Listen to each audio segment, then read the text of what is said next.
0-0 donc au grand stade de Lille entre les Lillois et les Marseillais. Les Lillois qui ont évidemment surdominé cette rencontre. Près de 20 tirs pour les Lillois, 5 ou 6 à peine pour des Marseillais qui ont passé leur temps à subir et à attendre, quasiment résignés d'avance. Et puis voilà, ça a suffi avec un super Mandanda notamment. 0-0. Coach, qu'as-tu pensé de ce score nul et vierge ce soir? Je suis en train de refaire les comptes. Alors 0-0, ok.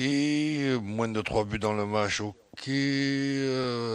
Bon, mais ça va, c'est bon. Je suis assez content. Oui, tu me disais? Tu as gagné un peu d'argent ce week-end, c'est ça? Bah ouais, non, ça va, de temps en temps, on arrive à deviner, mais je dois reconnaître que, comme je le disais à la mi-temps, on n'a pas assisté à un Lille Olympique de Marseille, on a assisté à un Lille Mandanda. Et Mandanda qui, depuis quelques semaines, est redevenu un petit peu ce que mes potes de Marseille appellent Jésus-Christ, donc c'est-à-dire un gars qui, à lui tout seul, même si on est dans un sport collectif, peut te changer la physionomie d'un match, il peut te changer un résultat, quoi. Alors Daniel est désolé par le fait que Marseille soit, mais il va vous l'expliquer mieux que moi, que Marseille soit deuxième du classement ce soir avec 5 points d'avance sur Lille après avoir joué et offert une prestation aussi insipide, négative. Moi, je sais pas qui peut être satisfait de ça, quoi. Écoute, moi, si... Bah, les supporters de Marseille. Ben, je crois pas, moi.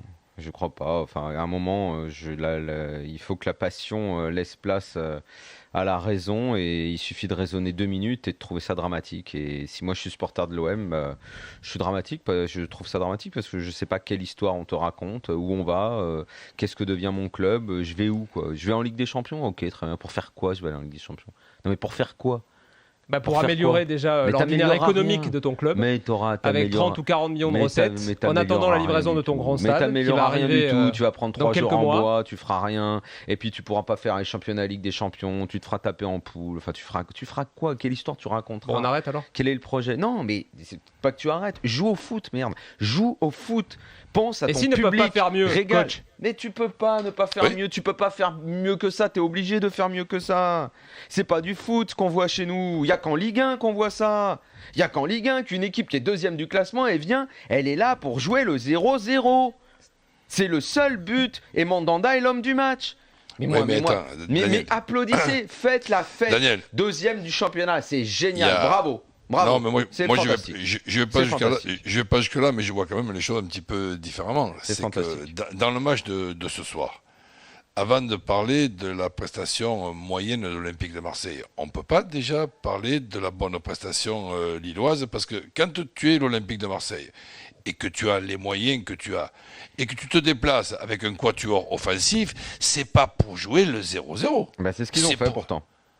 C'est exactement ce qu'ils ont fait. Vu les lignes, Ayou a joué arrière-gauche toute la première période. Mais parce qu'ils ont peut-être pas pu faire mieux. Eh ben si tu peux pas faire mieux alors que tu es deuxième du classement, Daniel, Lille, que tu as le troisième budget de Ligue 1, et la meilleure équipe, celle qui joue le mieux au ballon en Ligue 1 à l'heure actuelle, tu viens de me dire, il y a 2 minutes, qu'en allant en Ligue des Champions, tu vas améliorer l'ordinaire financier de ton club. Notamment, bien sûr. Donc ça veut dire que le mercato, donc les joueurs, donc tu vises à avoir plus de sous pour avoir des meilleurs joueurs. Mais tu as déjà 15 millions de plus de budget que Lille ce soir, et ils te mettent une danse dans le jeu, parce qu'après, bon, ok, vu que tu as bétonné les derrière, profils de joueurs ne sont pas les mêmes. Tu as des joueurs plus ou moins usés, plus ou moins ambitieux, plus ou moins c'est bien la preuve que le raisonnement ne tient pas.